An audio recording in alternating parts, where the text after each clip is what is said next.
সরস্বতী পূজা পরিক্রমা 2024-এ আপনাদের সকলকে স্বাগত।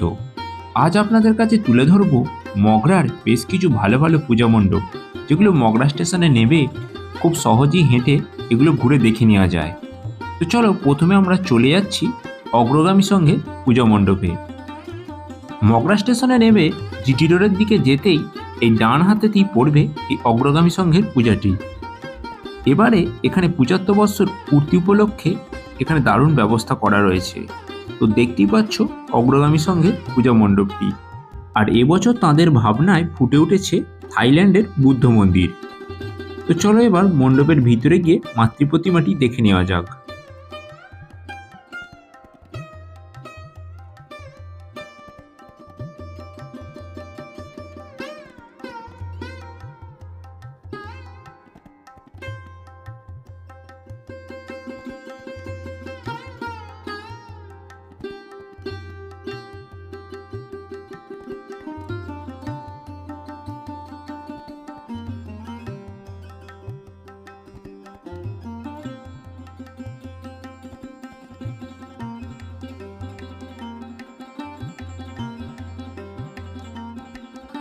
অগ্রগামী সঙ্ঘের পূজাটি দেখে নেওয়ার পর এবার চলে এসো একেবারে জিটি রোডের ধারে।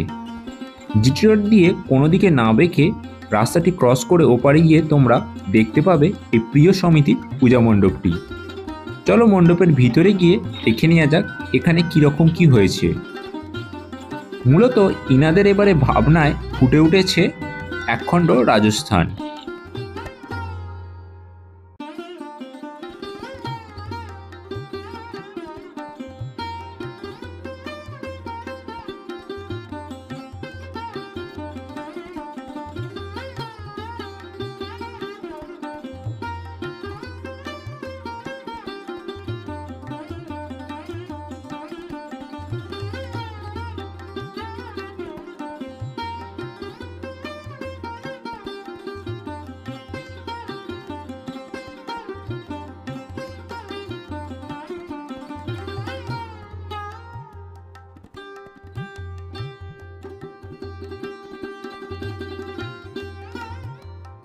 প্রিয় সমিতি পূজাটি দেখে নেওয়ার পর আবার চলে এসো একেবারে জিটি রোডে।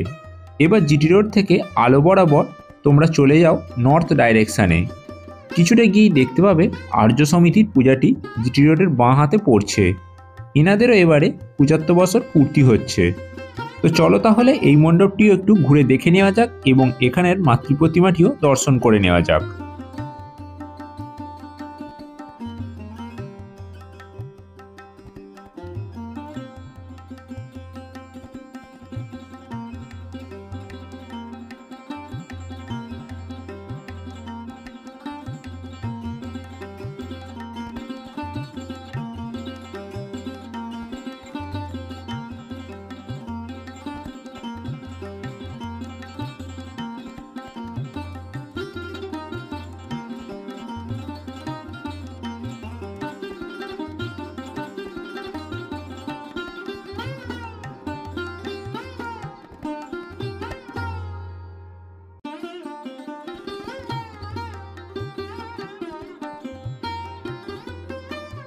আর্য সমিতির পূজাটি দেখে নেওয়ার পর জিটি রোড বরাবর এবার সামনে এগিয়ে চলো।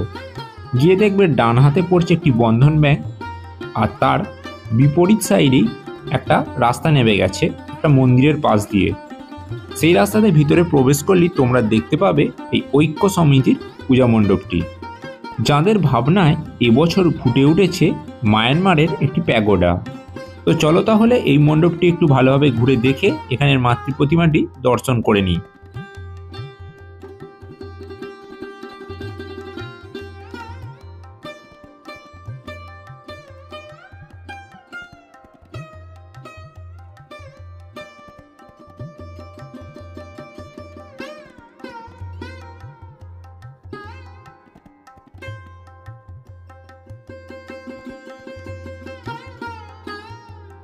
এই ঐক্য সমিতির পূজা মণ্ডপটি দেখে নেওয়ার পর ওই একই রাস্তা দিয়ে সামনে কিছুটা এগিয়েই তোমরা দেখতে পাবে বান্ধব সমিতির পূজা মণ্ডপ।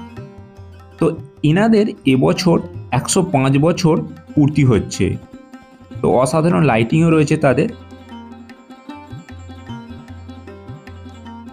আর এখন আমরা পৌঁছে গেছি বান্ধব সমিতির যে পূজা মণ্ডপ তার সামনে। তো দেখতে পাচ্ছ অসাধারণ সুন্দর লাগছে রাতের আলোতে। তাদের মণ্ডপটি দেখো, প্রচুর পরিমাণে ফুল এবং ফুলের উপরে প্রজাপতি মৌমাছি এসে এখানে যে বসছে সেই জিনিসটি ফুটিয়ে তুলেছেন। জাস্ট অসাধারণ লাগছে।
বান্ধব সমিতির পূজা মণ্ডপটি দেখে নেওয়ার পর আবার একই রাস্তা দিয়ে তোমরা জিটি রোডে ব্যাক করো।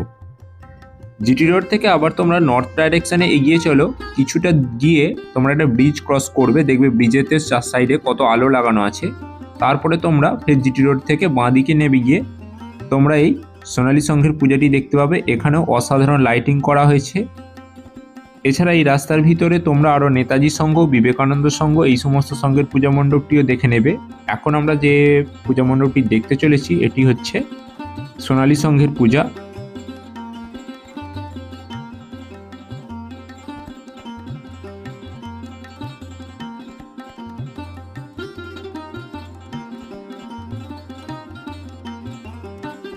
তো চলো মণ্ডপটির ভিতরে গিয়ে দেখে নেওয়া যাক কীরকম কী হয়েছে। আর এখানে সারা মগরা জুড়েই অনেক পূজা মণ্ডপ হয়েছে ভালো ভালো। তো তোমরা জিটি রোডে যদি আরও সামনে এগিয়ে যেতে পারো, হাঁটতে থাকো, তো আরও ভালো ভালো পূজা মণ্ডপও তোমরা দেখতে পাবে। এগুলি স্টেশনের খুব কাছাকাছি যে পূজা মণ্ডপগুলো তোমাদের কাছে তুলে ধরলাম। তো ভিডিওটি কেমন লাগলো অবশ্যই কমেন্ট করে জানিও, আর ভালো লাগলে অবশ্যই লাইক করো এবং শেয়ার করো। আর চ্যানেলে যদি নতুন হয়ে থাকো তো চ্যানেলটা অবশ্যই সাবস্ক্রাইব করে রাখো। আর যদি তোমরা কানলার সরস্বতী পূজা পরিক্রমা দেখতে চাও, অলরেডি চ্যানেলে দেওয়া আছে, সেটাও তোমরা গিয়ে ভিডিওটা দেখে নিতে পারো।